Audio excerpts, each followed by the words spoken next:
Cool. Well, I think we're good to get on going. Uh, Again, my name is Noah Patton, Director of Disaster Recovery here at the National Low Income Housing Coalition. As some of you may know, NLIHC uh, facilitates the Disaster Housing Recovery, Research, and Resilience Initiative. That initiative houses the NLIHC Facilitated Disaster Housing Recovery Coalition. That's a group of over 900 local, state, and national organizations working to ensure that all disaster survivors receive the assistance that they need to fully recover, as well as our Disaster Housing Research Consortium, which focuses on fostering disaster-related research to better improve our disaster systems and on fostering, groundbreaking research community partnerships, kind of facilitating community-based research in a non-exploitive or extractive way. So thanks so much for joining us. We have entered the 2025 Atlantic hurricane season. We just got the first named storm today. It's way out in the Atlantic, so it won't be hitting anything, thank goodness. But as we enter this season, our federal government is the least prepared in decades. I think that's safe to say. And where where the federal government is not prepared, we as housers, tenants, as neighborhood members, as neighbors, as service providers, need to be ready to fill in that gap the best that we can, which is why we'll be holding this call. And I'll take the next slide. Yeah, so we got a packed agenda, so I'm going to be very quiet here. We're going to start off with Zoe Middleton talking about impacts to the National Weather Service. Then we'll be hearing from our friends at the Red Cross, friends at the NAACP, our friends at the Partnership for Inclusive Disaster Strategies, as well as Mutual Aid Disaster Relief, talking about kind of how they're prepping for this coming season, how they're preparing for it, what they're expecting, and anything else they'd like to share around disaster response and recovery. Just as a reminder, we do have a Q&A function going, so would encourage folks to utilize that function instead of just using the chat, although we'll try and answer questions we get in the chat as well. And I'd encourage all panelists to keep a brief eye on the Q&A just in case there's some questions that come throughout the presentations. So with that, I think I'm going to be quiet and I'm going to throw it over to Zoe Middleton, currently at Houston City Hall, I believe. Yeah, I am. I'm in the lobby, and so I hope that there's not too much of an echo. And I think to minimize it, I'm just going to speak quickly and then hopefully get to questions. But hello, everyone. It's lovely to be with you. My name is Zoe Middleton. I'm the Associate Director for Just Climate Resilience at the Union of Concerned Scientists, where I work on our climate resilience team. And our team, since the change in presidential administration, has been mostly focusing its work across 3 federal agencies: NOAA, FEMA, and HUD, and understanding the policy changes and impacts on frontline communities. You can go to the next slide, Noah. So in order to understand the changes at the National Weather Service, you have to first understand the agency that it sits under, which is NOAA. And since the Trump administration took office for the second time, there have been both long and immediate impacts to their assault on NOAA. And that assault has had both domestic and international implications because people rely on the science and forecasting and research that's done at NOAA, which is the kind of federal home for climate science and has been for many decades, to make all sorts of important decisions around everything from emergency management and disaster response and triaging to things like port operations or agriculture decisions, that kind of thing. And so in the early days of this version of the administration, we saw a lot of early loss of both data and scientific capacity in the form of people working at NOAA. There were cuts to research, there were cuts to satellites and data systems, and there were rollbacks of hurricane forecasting, which is especially scary given the fact that we're seeing a growing trend of rapidly intensifying storms, these storms that seem to come out of nowhere, right, and get a lot more intense a lot more quickly. Helene's a good example of that. And there's unclear impact about all of this loss of science and science capacity at NOAA and what that will do for what impact that will have on rainfall data and infrastructure planning that can help us keep us safe from disasters. Next slide. So this is an org chart of NOAA, and you see that National Weather Service is but one pretty important component of it. That's all I wanted to share with you for that one. National Hurricane Center falls under the National Weather Service, and there's a lot of forecasting and analysis that goes on during that, especially this time of year, but year round. Next slide. So the question that NOAA had told me that folks had been asking was, can I still rely on National Weather Service alerts in the most dangerous part of the year, right? When there are heat waves, we have an uptick in tornadoes, when we're going into an active hurricane season. And the answer to that is, frustratingly, that it's complicated. Next slide. So there is less capacity to do science. There were about 560 people who were fired only within National Weather Service, that small branch, that subset of NOAA. 125 people were hired back for hurricane season, I think as part of this recognition by the Trump administration that hurricane season has very serious, of course, like life and death implications for people, but also political implications for them as an administration. So 125 people were hired back. So there is slightly more capacity, but certainly not fully restored. And if you don't have people to do the job, like the computers can't run themselves and the models can't run themselves. Next. So this is an example of what that reduced capacity looks like. Weather balloon launches are one way of doing forecasting. And I know it's not the best quality visual here, but everywhere where you see an orange dot denotes a National Weather Service office where they are doing fewer weather balloon launches. And the red dots show where they're not doing any weather balloon launches at all. And weather balloon launches are particularly useful in tornado forecasting, but also have plenty of other implications. So this is just one example of like when you're up and fully running, you will probably still be able to rely on the science, but if you don't have people to keep the lights on and weather balloons to launch, then you're not going to have good information going out or the most timely information going out. Next. This is just a letter I wanted to share with y'all. It will likely be very hard to read, but it's just shows kind of the extraordinary situation that even a pretty like previously thought of as like run-of-the-mill government agency, an uncontroversial government agency, has to deal with is that all 5 previous directors of the National Weather Service wrote a joint public letter about the importance of NWS, which it just goes to show you what they perceive to be the threat to NWS and just how important it is. And that letter was issued in May before the hiring started coming back online pre-hurricane season.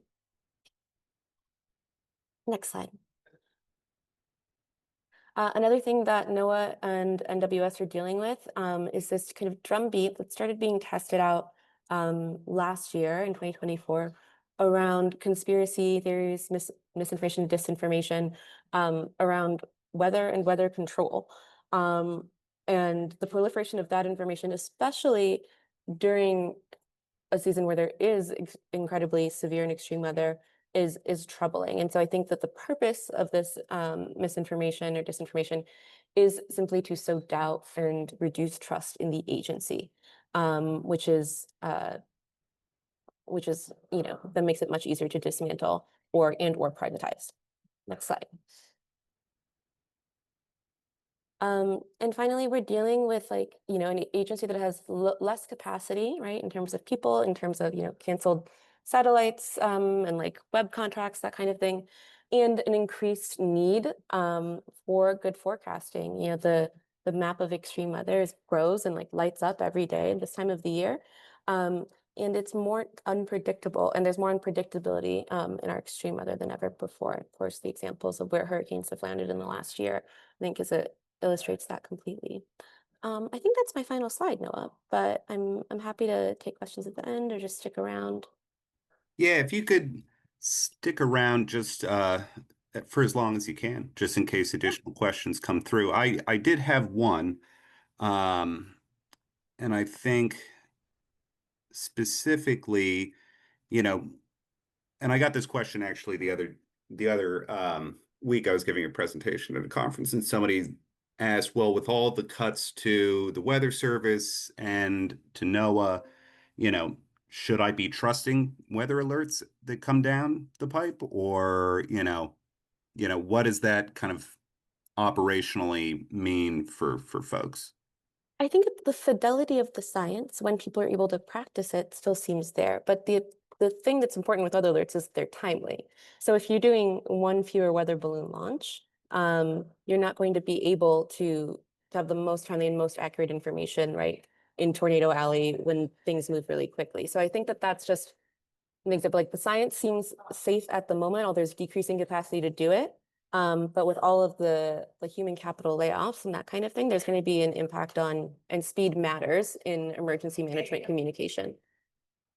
I'm going to also drop links to two of my coworkers' blogs who are really good at kind of explaining NOAA much better than I am. I've been on a very steep NOAA learning curve the last few months. Same.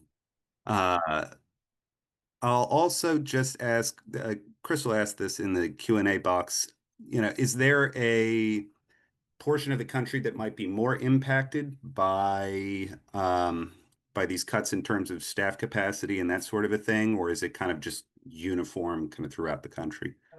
I think that the answer to that question is that there are places in the country that have lost capacity and are more exposed. They're not to climate risk in general, right? Which is pretty much everywhere in this country, but like there are places that where the risk is higher, right? So I live in Houston, Texas. We don't have a chief meteorologist in the National Weather Service office here. And the folks, I used to work in local government here, like the folks that you used to be able to call before a storm in NOAA, it's like 5 people, they're all gone. So we don't know what we're gonna do when that happens or who we're gonna be reaching out to. Some people have said we have to go to the Memphis office to get data. So I think that's an example of it. But there, that doesn't mean that there's not a chief meteorologist in Orlando or somewhere else. So it really is about both the pre-existing climate risk and the loss of capacity. To answer that question.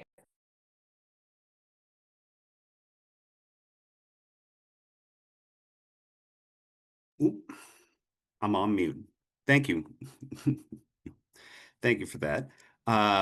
Yeah, if you could just stick around in case there's other weather-related questions. I'm jealous that you get to do uh, National Weather Service related stuff as a committed weather nerd myself. So I always appreciate it.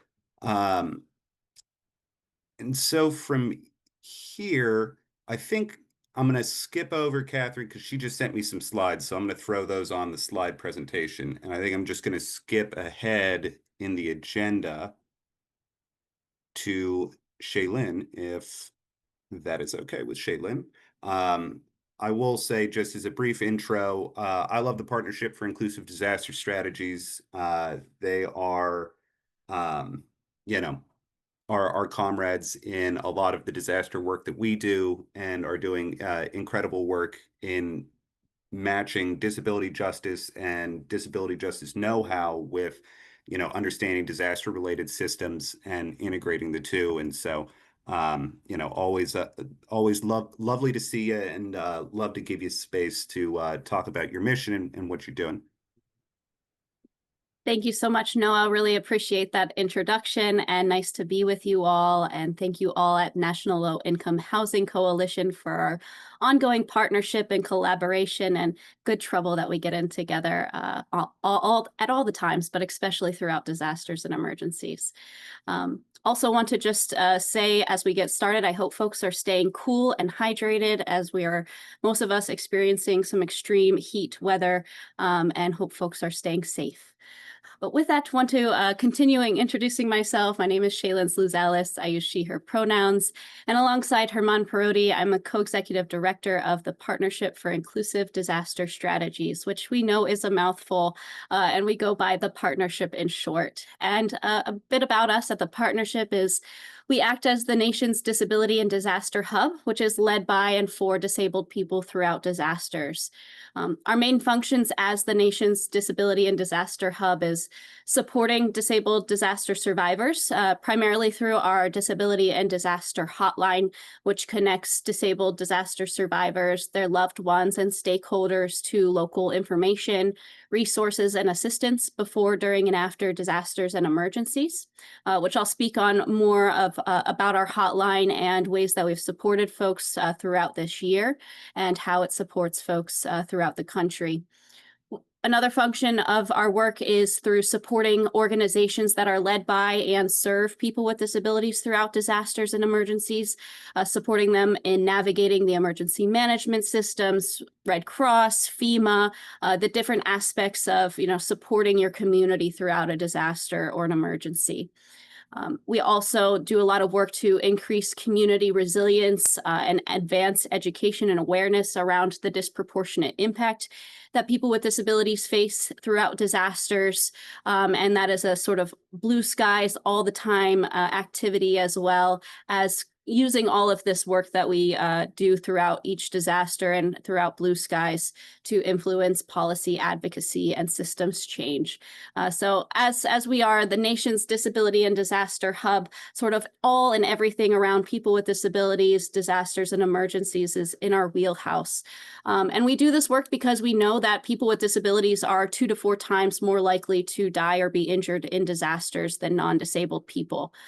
So that is why we work each day to systematically work to change that.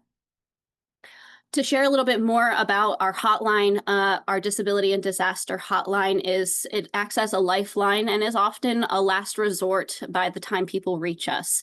A lot of times people have exhausted all of the resources that are in their local communities, have reached out to all of the numbers that they've been given at the shelters, and so on, and find their way to our disability and disaster hotline, which really acts and serves as a connector to local resources, but not just a phone call and or a phone number, I should say, and be on your merry way, but connecting folks directly to those local resources and partners that we have on the ground, primarily working with other fellow disability-led organizations such as Centers for Independent Livings across the country, as well as many other organizations and agencies that are led by and serve people with disabilities in their local communities, and helping them in navigating those systems and connecting them to those local resources and information that they can further support them with ongoingly. Our hotline also identifies gaps and barriers that people with disabilities are encountering in real time. So things like inaccessible shelters, maybe there's not a ramp to get inside, or maybe somebody is able to get into a shelter, but the kitchen area or the area where you receive food is upstairs and there's no elevator. Or maybe there is no American Sign Language interpreter after you've requested and identified that need in a shelter. So identifying those gaps or those barriers that folks are facing, as well as ensuring that they are receiving that life-saving information that sometimes we find people with disabilities are often left to receive. And our hotline also works to fill the gaps in maintaining people's independence and to help prevent institutionalization. Things like helping with temporary hotel stays, replacing people's durable medical equipment, or supporting in that coordination of replacement of durable medical equipment, things like wheelchairs, walkers, canes, hearing aids, those sort of things, as well as simple things like supporting folks with some gas money or food supplies to get where they need to go, or to get through the next few days of an event when they maybe not be eligible for other FEMA assistance or Red Cross assistance or their local supports that being provided. We work to support to fill those gaps as they come to us. And as far as things like medication and oxygen refill coordination, supporting in that coordination, making sure folks are connected to resources that can help with those immediate needs, as we often find things such as oxygen is an ongoing need regardless of disasters, especially in power outages. And just to share a little bit more of our work so far this year in 2025, we've responded to nearly 350 requests to our hotline, which represents around 450 people, for things such as, still getting calls from last year's hurricanes, Hurricane Beryl, Helene, and Milton, ongoing requests from the LA fires and other wildfires in the country, tornadoes and flooding that we've experienced so far this year. Extreme storms and weather, both cold and hot now that we are in the summer season. Also helping and supporting folks with things like house fires and personal emergencies that folks may be facing. And surely we know much more to come, as NOAA started us off mentioning our first hurricane named for this season, as well as I'm sure many more to come, and hopefully we won't see as large of an impact as I know we all are expecting. And just to add to all of this, as we find in every disaster, and that we work with closely with our partners at the National Low Income Housing Coalition, the biggest needs that we find in every disaster, regardless of its type, is the need for affordable, accessible, integrated, and available housing. And it's something that we work with throughout the Blue and the Gray Sky Times with our colleagues here to meet those needs and find systemic ways that we can address these barriers and the gaps that we continue to face. I know that Megan has been adding our info in the chat, so please don't hesitate to reach out to us, as we are an ongoing resource both for each other and the disability communities that we serve. So thank you so much for having us, and I'll pass it back over to Noah. Oh, thanks, Shaylin. Very much appreciated. Even more so than before, than 10 minutes ago. So we did get one question. I'm going to try and kind of sum it up here. I think how do y'all interact? So let's say somebody calls the hotline, how would you kind of interact with the Red Cross, with potential government sources, so it's federal or local or state sources, to provide to meet the unmet needs of that person that called in? If you want to just give a kind of a rundown. Yeah, absolutely. Well, it also of course, depends on the need and the request that we're receiving. So if it is, for the Red Cross, for instance, if it's in a Red Cross shelter, we know that we need to connect with our Red Cross colleagues, and we have folks both at headquarters, but also once a shelter is opened or an event has occurred, our colleagues at Red Cross headquarters will also connect us with those local point people for disability integration within Red Cross. So connecting folks directly with those people that are able to make sort of those decisions or help folks immediately, depending on the urgency of the need, as well as connecting folks or connecting directly with emergency management agencies on behalf of individuals, with their permission, of course, of identifying maybe where the resources are that they are requesting and how to connect them further, or connecting them directly to the emergency management related resource that may be available, such as, maybe a cooling center or maybe supplies that are being distributed, and figuring out how to potentially get those supplies delivered to somebody's home if they are not able to reach a distribution point, and navigating those different scenarios and those different barriers that folks may face in the typical traditional response mechanisms that are ensuring that people are included in those areas. And then I would just add to that, sort of, as well as supporting the emergency management agency in recognizing that these are needs that we continue to experience in disasters, and how they can plan ahead of time and making sure that we are addressing the needs as they arise and as we know they will arise. Excellent. Excellent. Excuse me. Excellent. I'd also point out, I mean, y'all are a disability, led organization as well, right? So this is all of these things are happening with folks, that are part of the community as well, right? Absolutely. Yeah, love it. Cool. Well, thank you so much, Shaylin. If you want to stick around for a little bit, I'm sure there'll be some additional questions in the chat, but maybe we'll move on. But again, thank you so much for all your work. Thank you. Of course, of course. So speaking of the Red Cross, uh, we got Catherine Galifianakis on the line, Director of Shelter Transition, one of my favorite people in this business, Catherine Galifianakis. Um, Coming to us live from St. Louis, I believe. Yeah, I read that correctly. So I'll just throw it over to you and take it away. great. And you've got the slides, Noah, Yeah, is we that do. right? All right, thanks. And you guys can hear me okay, right? We got you. Yes. Well, I really can't tell you how long I've been deployed to Missouri, but I think it's been several weeks now. This has been a very sad place for me to deploy, just given the generational trauma and generational poverty, and the racism that exists today. So it's been a tough one, but we're making some good inroads and ensuring that folks are getting taken care of. So yeah, yeah, I put it out there. No one knows. Thank you for the speak. I put it out there, but yes, it's very prevalent here. The inequity is unbelievable. A lot of times I go home just night, but it is but there's some very, very good collaboration happening with FEMA here on the ground to make sure that everybody that is eligible for rental assistance gets that, gets the attention that they need to continue with their recovery.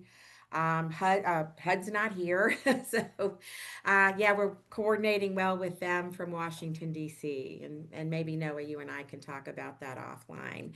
So if we go to the next slide, I do want to cover with you all today just information about Red Cross, and like many of our colleagues on this call, we're in the business of alleviating human suffering in the face of emergencies, and we use that through the amazing people, and many of which I've had the pleasure of working with on this relief operation, and of course the generosity of donors. And go to the next slide, Noah.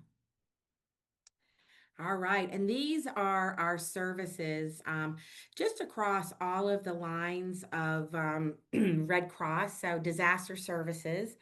Obviously, I think we're well known for our blood services.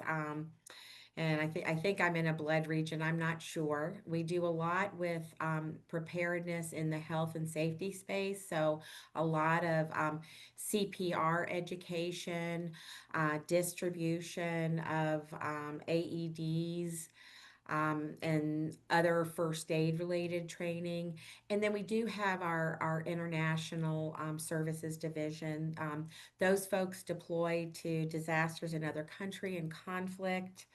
I did learn that unfortunately a few of our Red Cross colleagues were killed in the recent horrible attacks. And then finally is our services to armed forces. So we work a lot with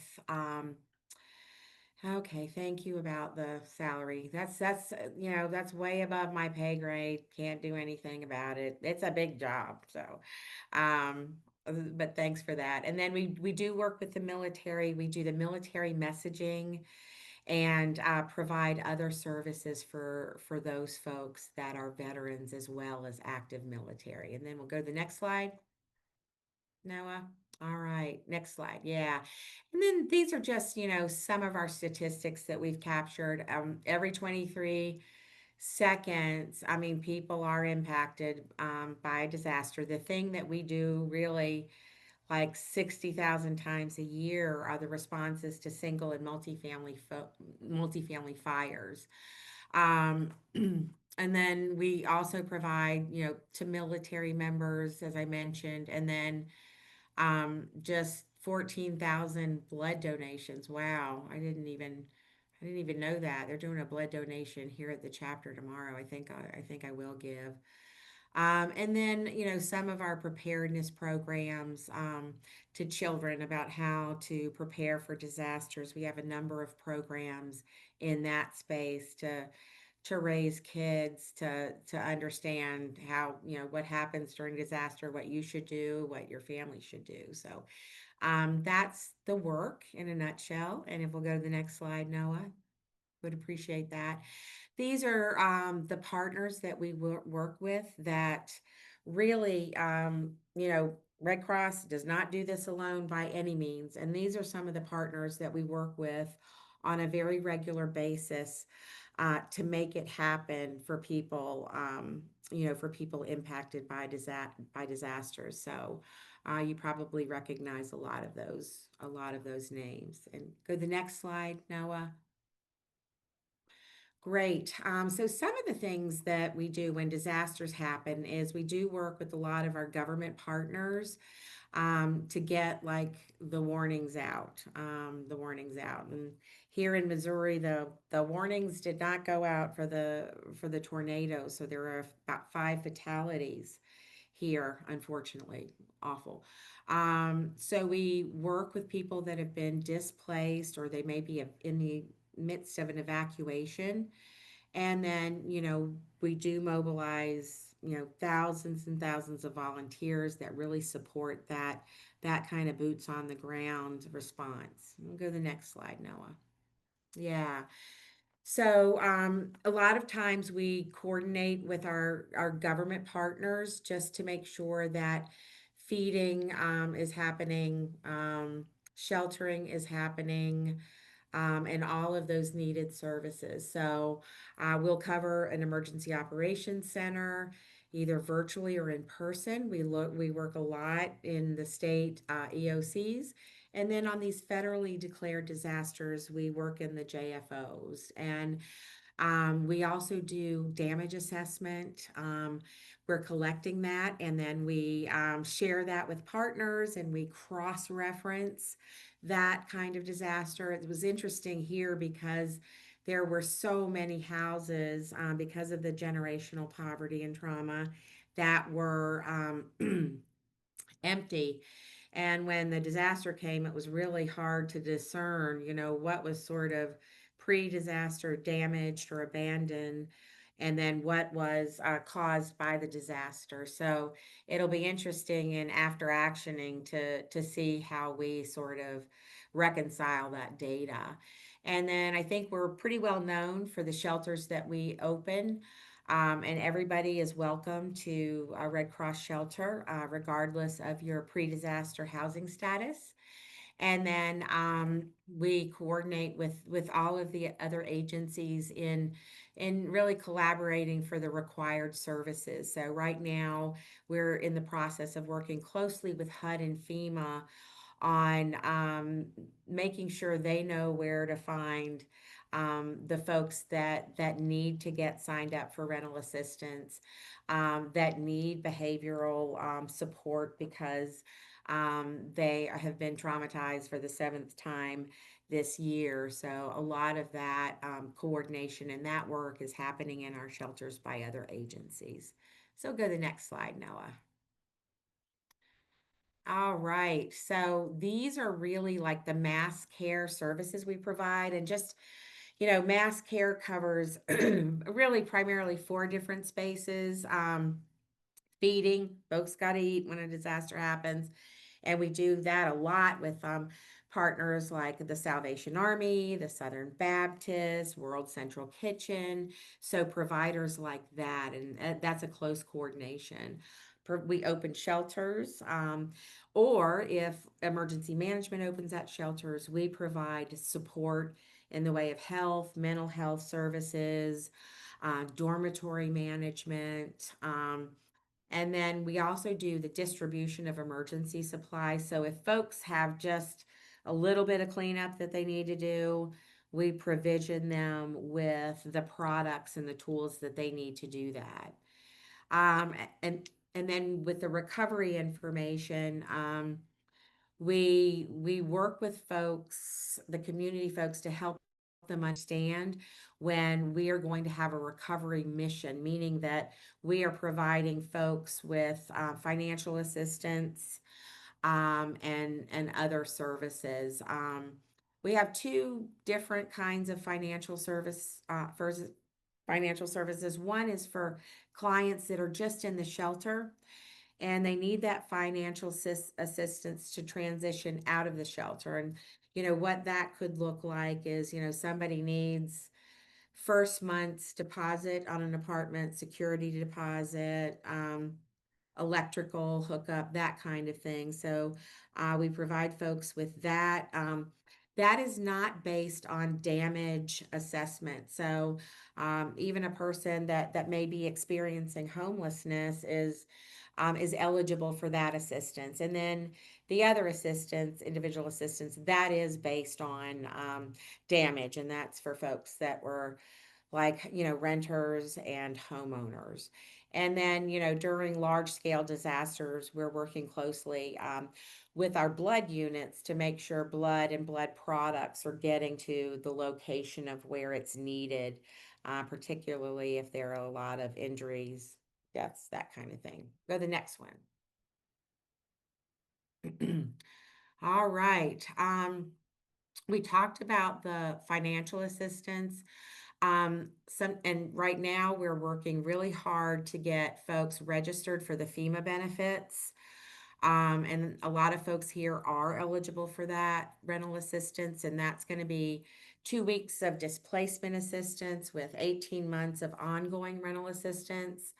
And then in that recovery space, which may kick off, in this disaster around July 8th. We're working with the community for the unmet needs piece. All right, next one. All right, couple of things just around the priorities for this season. Red Cross, we are really, I think for all of us that work in the disaster space, we're calling ourselves in a state of continuous response. I've been here 20 years and, we used to have a few months off where we could get our program work done, but that's not the case anymore due to the changes in climate. So go to the next slide. No, yeah. So we're really working at the chapter space, the most local level possible, to make sure that we have assembled shelter teams that can respond either to their own disasters in state or they can deploy out of state. And these are people that are trained to work in our shelter. They understand, working with the clients that we serve in that shelter. And then, we also are encouraging and working with our regions to make sure that they're exercising this stuff. In hurricane season, you have a little bit of time, to prepare for the opening of shelters, not so much with tornadoes. They come through very quickly and we don't have much time to plan. And then, so we're working also across all of our disaster lines to kind of build that capacity and that capability. And it's what we're having to do given the space that we're working in. And some of the partners that we had on a previous page are partners that we work with, and we actually work and we deploy them on the Red Cross dime to make sure that they can help with specific types of things like children's disaster services, for example, to make sure when we're in a situation with a lot of children that we have experts that can work with them and do that crisis counseling that they may need. Next slide. Great. And then a lot of people don't know this, but we do have I guess it's a memorandum of agreement with the National Transportation Safety Board. So we also respond to train, train derailments, plane crashes, other types of incidences. We have specially trained teams to do that. And then we will manage let's say, the disaster mental health support for that event, or we will establish a reception center for folks. So those are just some of the other priorities. Really, since we've been working in this space of continuous response, we've also assembled 3 national incident command teams, much like the FEMA National Incident Management Assistance Teams. Those folks deploy kind of first in and get a lay of the land and look at how that disaster relief operation needs to be established, and then we go from there with bringing in any other resources, and then of course engaging our colleagues that are working in that impacted region to ensure that they're connected with the partners that they work with on a daily basis. And I believe that's it for me, Noah. Thank you, Catherine. I Yes. appreciate it. I'll see if there's if you could stick around for a little bit. Oh I yeah, mean, if absolutely. there's any Yeah, Q&A, that would be excellent. I sure will. But yeah, appreciate you. All the most appreciation, all the appreciation for you. So, uh, many thanks. Thank Cool. you, Noah. Of Thanks. course, of course. So cool. I'm going to throw it over to Aubrey Connor with the NAACP, specifically the Center for Environmental and Climate Justice over there. Aubrey, you take it away. Yeah, thanks so much, Noah. Really happy to be here with you all. Today, I'm going to focus a little bit about what our Center for Environmental Climate Justice does, why we look at disasters from the root cause, as well as the impacts later. I'll talk a little bit about some of the partnerships and then what our response is now. And so let's go to the next slide.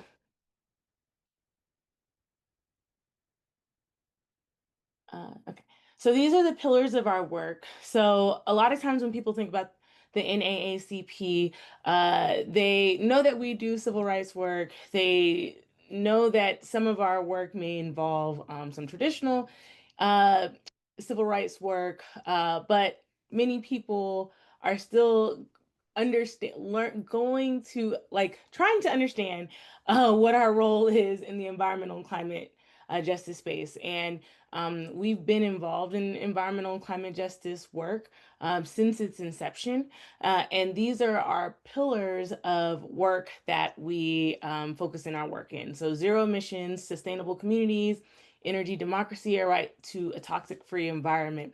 So a lot of our disaster work kind of falls within sustainable communities, with a right to a toxic-free environment, as well as zero emissions, as some of those things play a role in the root cause of more frequent and severe disasters in Black communities, as well as the rebuilding, resilience, and being able to stay in the community if a disaster hits with sustainable communities. Next slide. So as I kind of discussed a little bit, before this detail, because I want to make sure that there's time for questions for all of the panelists. But the environmental climate justice movement has a lot of overlap with the civil rights movement, which is why the NAACP has been involved with environmental and climate justice work since its inception. We, at a national level, as well as our branches and our state conferences, we're seeing that there weren't enough individuals, as well as a lot of other folks who were doing work kind of at that cusp of civil rights work and racial justice work. There weren't enough individuals who were in traditional green spaces who were talking about that intersection of the equity and the justice component, or the racism that happens within the environmental space or climate space that actually exacerbates the issues that we see in Black communities and other frontline and fence line communities, which is why our NAACP at a national level, as well as at a branch in a state conference level, has always included an environmental and climate justice component. Next slide. And so, as I kind of discussed a little bit, Black communities are very likely to live in places where there is extreme weather. Nearly 60% of Black folks in the United States live in places where there is extreme weather. And a lot of that is due to the large carbon footprint that's in Black communities, despite Black folks making up the smallest amount of the carbon footprint that is impacting the disasters that they are facing. Next slide. And so this is just a quote from our former lead at the NAACP, Dr. Ben Chavis, who helped people to understand that a lot of what we're seeing in the disaster space, in the environmental space, in the climate space is racism, which has been pointed out before. The NAACP and the folks there were on the ground helping to coin the term racism in this space, as opposed to some of the other terminology that was using. And quite frankly, there wasn't really clear terminology when folks were thinking about the environmental and climate equity space. And so people were building it out as they went. Next slide. And because of the disproportionate impact of fossil fuels, emissions, plants in Black communities and other frontline and fence line communities, we also started to see a trend in an increase of natural disasters. And I'd say at this point, man-made disasters that are happening in Black communities. And so we saw, especially in previous administrations, that prioritize national climate assessments and other ways to track trends and patterns as it related to disasters, that Black communities, for example, are going to be more likely to face flooding than other communities across the country. That we saw the inequities that happened in Katrina 20 years ago. We also saw that Black communities are more likely to have mortality rates from natural disasters than the national average. And so this is not just an issue of responding to a specific natural disaster. We see this as a racial injustice against Black folks across the country, is systemic, and that we have to look at the issue as a larger systemic issue that's actually killing off Black people if we don't come up with a solution. Next slide. And before we had this latest administration, we were able to see some of the trends as it relates to climate change and how it impacts everyone. So I've been focusing a lot, of course, on Black folks in frontline and fence line communities, which is really our target. But we know that if we don't move in a different direction, that is going to be, we're going to see climate migration, not just from Black communities, not just from migrant communities, but individuals in general who are living in places that are more at risk are going to face those issues. Next slide. And so one of the things that we decided to do, in addition to the In the Eye of the Storm report that we published several years ago, we wanted to make sure that there was information that was readily available for communities, for individuals who wanted to understand that intersection of disaster issues and how it impacts Black folks. I didn't necessarily go into this point some of the partnerships that we have. We still, in theory, have an MOU with FEMA.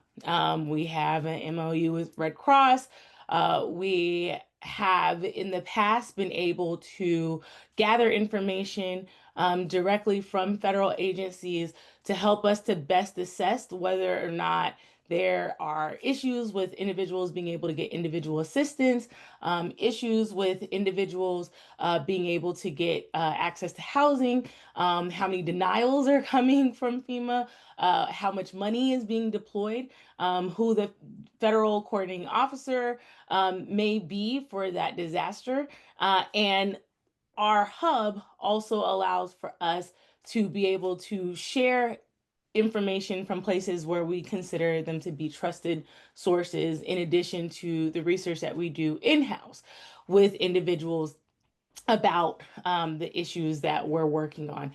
We also do a lot of policy work as well, including comments at a federal level and at a state level regarding emergency management and the resources needed in order for people to be able to navigate disasters as they hit, as well as comments at the federal level at the end, conversations with state agencies about root causes that we believe, for example, would help to mitigate some of these severe and frequent natural disasters that are happening in Black communities. And then I'd say the last thing as it relates to our disaster resiliency. Oh, well, it's okay. You can leave it there. As it relates to our disaster resiliency work, as folks may know, we are still doing work in LA as it relates to the wildfires. We are heavily involved with that. We're still working in Altadena and now moving into the place of helping the community understand sustainable options for rebuilding and how to ensure that they don't encounter a disaster, a wildfire that's going to impact their community the same way in the future. So what's next? Continuing to do disaster resiliency presentations, helping people to understand what's at stake. A lot of states are already moving towards thinking about what their plan of action would be if we don't have a FEMA as we know it today, building out toolkits that are responsive to where we are if we don't have civil rights complaint options for people to utilize at a federal level, helping people to understand where the states and where the places where they can share information about whether or not they're seeing inequities as it relates to disaster resource allocations and things like that. And then policy and legal strategies in the wake of a different federal structure, which I kind of alluded to before. If we don't have a FEMA, or if we don't have a FEMA as we know it, then we're not going to be able to point people to the resources that live at FEMA in the way that we have in the past, including some of the certifications that we have typically worked with FEMA to ensure that our communities have available. And then lastly, mobilization on the ground. So we know that these disasters are going to continue to hit Black communities, frontline and fence line communities. And so no matter who is in office, we want to make sure that the communities themselves who are more likely to be impacted by these disasters are equipped and ready. We're also doing some presentations, including one at our national convention in a few weeks around our work that we're doing 20 years post Katrina. Where are we now? And what's changed and what hasn't. So I'll stop there. Thanks so much, Aubrey. And thank you for all the work that the NAACP is doing. Yeah, if you could stick around for Q&A, that would be excellent. And then with no further ado, I'm going to throw it over to Jenna with Mutual Aid Disaster Relief Matter, who I've always admired from afar. And so I'm very happy to have you all with us today to talk about the work you're doing. Glad to be here. Thanks, Noah. Can you go ahead and pop it over to the next slide for me? All right, so I'm Jenna from Mutual Aid Disaster Relief. I'm really glad to be here with y'all. I'm going to talk to you a little bit today about two versions of mutual aid disaster relief, and one of them is the capitalized organization and network mutual aid disaster relief, and the other one we call lowercase mutual aid disaster relief, which is an act that is as spontaneous as breathing in these situations, and that we invite all of you to participate in, and you probably already are, and they're both very important. And so I'm going to be talking a little about both. We're, as I said, a decentralized network of autonomous volunteers. We are disaster survivors, people from impacted areas, people who have responded in our own communities and who have come together, in a national and even international way to coordinate supporting each other and coordinating those frontline communities at the most grassroots level. We support communities impacted by disaster through Solidarity Not Charity, which is our guiding foundational principle. What that means is that there is no power dynamic involved ideally in the relationships here, that we are based on relationships of neighbors helping neighbors, rather than that power dynamic that frequently emerges of the charitable giver and the gracious recipient, which puts people on a very unequal playing field, and frequently gatekeeps and leaves out those most vulnerable in these situations. Can you move to the next slide, please, Noah? So, what we do, is we can provide, food, water, medical support. We help folks with emotional support. We offer a lot of skill sharing, so that we can build more resilient communities coming for the next storm. We share resources, tools, and knowledge across autonomous groups, and we partner. This is the most important, with pre-existing community groups to strengthen local response. We, as Matter, a national organization, are completely answerable to those people on the ground. We are frequently, if an area is impacted by a disaster, our first move is, who are our friends there? Who are the folks that are already doing mutual aid in that work, or the tenants unions, or the racial justice organizations? Who are the people living in these neighborhoods who have undoubtedly already started responding before any of the large organizations or government agencies get in? Can you move to the next slide? The lessons that we've learned are that this person to person, neighbor to neighbor response, where trust already exists, is the absolute fastest response. This happens during the storm. This happens immediately after the storm. And the place where we first began to learn this, and the seeds and roots of mutual aid disaster relief, took place after Hurricane Katrina, with the Common Ground Collective that formed in the wake of FEMA's insufficient response. And the Common Ground Collective left a legacy of pretty much the modern mutual aid disaster relief movement. And a lot of our folks that helped found it, this organization, were Common Ground people. And so it is a continuation of that legacy. Systems often fail, even if they were populated by completely benevolent actors, with climate catastrophe accelerating the rate of these disasters, simply cannot be kept up with by any one agency or system. And especially for the most vulnerable, the people who are often forgotten. Frequently, we go into areas, and here you are the first help that we have seen. Yeah. Sorry, my it just dinged at me. So mutual aid groups can fill in gaps, sometimes within a matter of hours. And we saw this very, very clearly this past hurricane season in the wake of Hurricane Helene in Western North Carolina. There were areas in Western North Carolina that were completely shut off from the outside world, absolutely no communications, and the only help that people had was their neighbors. And so they mobilized immediately, doing well checks on the elders and the disabled folks and those who are isolated and living alone in their area. They, began sharing, folks who still had power, or had ATVs, or had people began saving each other almost immediately. Can you move to the next slide, Noah? So preparing for this hurricane season, kind of what everyone else has said, we are anticipating it being a severe hurricane season, and continuing to grow in severity for the probably the rest of our lives. So we are supporting local hubs. We're checking in with all of the small, local nodes and areas that are likely to be impacted by hurricane season, and asking them what they need.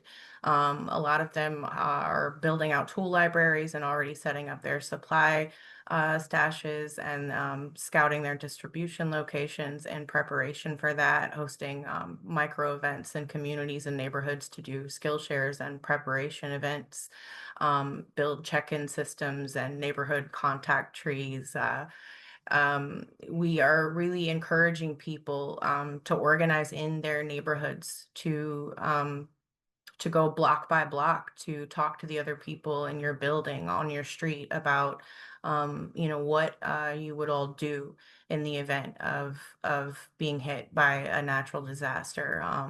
And to use trusted anchors like churches, libraries, barbershops, corner stores, those places where you probably likely already have relationships and go every day to be really centers of community when disaster strikes. Next slide, please, Noah.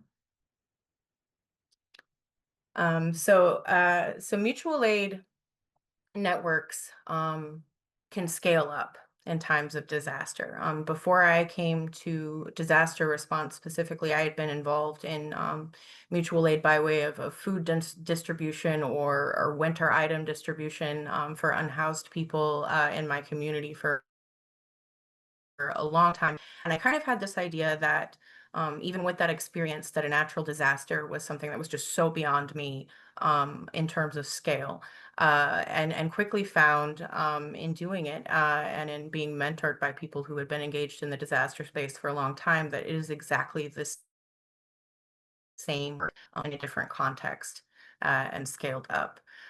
So an example of this would be with the LA wildfires back in January, the mask block in Los Angeles that had been providing people with PPE in the wake of the COVID pandemic expanded from COVID support to wildfire smoke relief and started putting out respirators and teaching people how to create very, very cheaply made DIY, but very effective air purifiers. And they were able to scale up to retool to respond to the wildfires. And we also saw this in Texas and especially in Dallas, when food distribution networks went from feeding dozens to thousands of people during the freeze and the winter storm in 2021.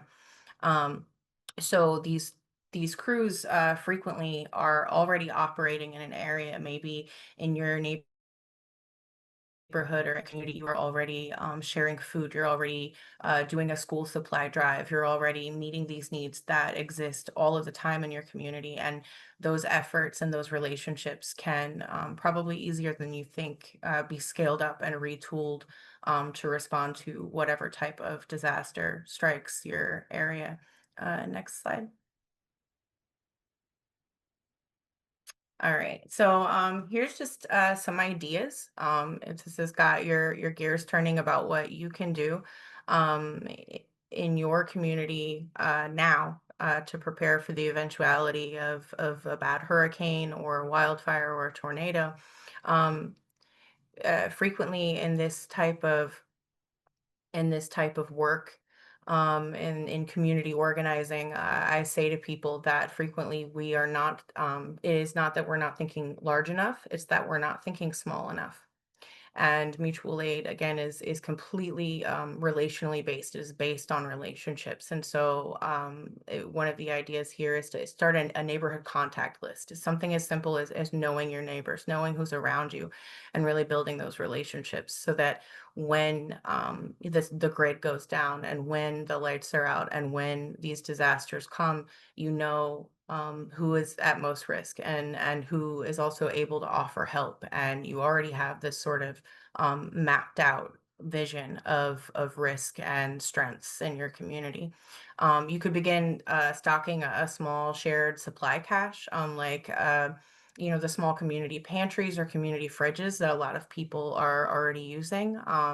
You could host a prep or first aid skill sharing. You could also like in your home or church or community space. And if there is an existing mutual aid group in your area and you're not already involved in that, I would really encourage everybody to engage in that connectivity and type of rapid response. And if there is not such a group in your area, I would encourage you to seed a new community response pod, even just with you and a couple of other people that you have strong relationships with. These things can grow very large with consistency and showing up and building trust and addressing needs. Next slide. So I wrote here, disasters show us who we are to each other. And what I meant by that in a very human sense is that when we have no one else, we understand that all we have is each other. That when the systems that we rely on and that we take for granted as though they are gravity go down, we realize that all we have is each other.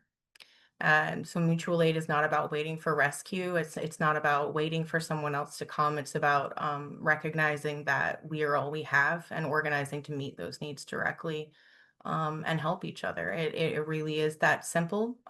But done consistently and done all of the time, it can become something very large and incredible, that you might never believe it could.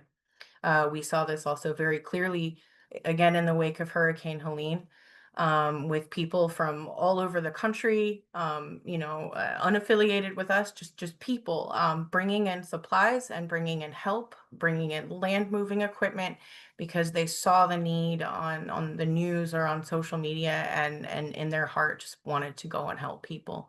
And that's really what we're all about. And so we build those relationships and the infrastructure that keeps us safe, before, during, and after a disaster. I wanted to say, along those lines of building relationships, I heard Zoe earlier speaking about the conspiracy theories that kind of arose in the space post Helene, and I think that this sort of relational approach is probably the best anecdote to that. These conspiracy theories and manipulations by propagandists and people with political agendas are able to spread more freely in situations where people have been enormously traumatized, and everything that they know has been taken from them and is gone, and they're looking for something or someone to blame. And if we are able to transcend that gap and that alienation, and isolation and reach for each other, I think that is one of the most direct ways that we as people can intervene in those kinds of conspiracies and in a lot of the other negative and antisocial behaviors that can arise, um, in these spaces and in these situations. And I think that is it for me, unless someone has some more direct question. That is excellent, Jenna. Thank you so much. Thank you so much, Jenna, for all of that.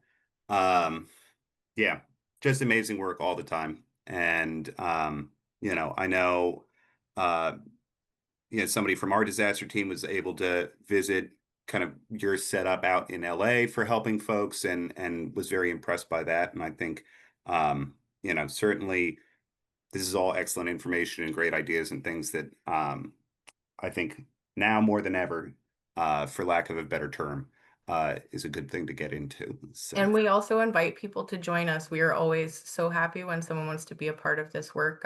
And y'all can find out how to link up on our website if that's something you're moved to. that's perfect. That's perfect. Cool. Well, thank you so much, Jenna, and thank you to the folks that stuck it out to the end. Props to you. We do have some resources and next steps. We do have an ongoing website that lets you very quickly send messages to your Congress folks about opposing the cuts at FEMA. We also welcome everybody at our Disaster Housing Recovery Coalition's biweekly call. In addition, we have a toolkit out on the website talking about advocacy in the aftermath of disasters. And then, of course, you can always view this recording as well as other national calls on the website. And okay, so just kidding. We do not have a call on July 8th. The next call will be on July 22nd. I did want to close and just say, you might have noticed that all of the organizations that spoke today were very different, ranging from a national, from a science-based organization through, a chapter-based one through, the Red Cross that interfaces heavily with state and local governments to kind of, groups of just on the ground neighbors helping each other out after disasters. And I made sure that there was that diversity of organizations just to underscore the point that it takes everybody within our field to kind of rise to the challenge of disasters. And, I think by working, together collaboratively and helping out where our resources run out, not only does that improve our ability to get our communities through disasters, but it also makes it easier for us to continue to do this work year in and year out. And with that, I just wanted to thank everybody again for listening, and have a good rest of your Tuesday. Thanks so much, everybody.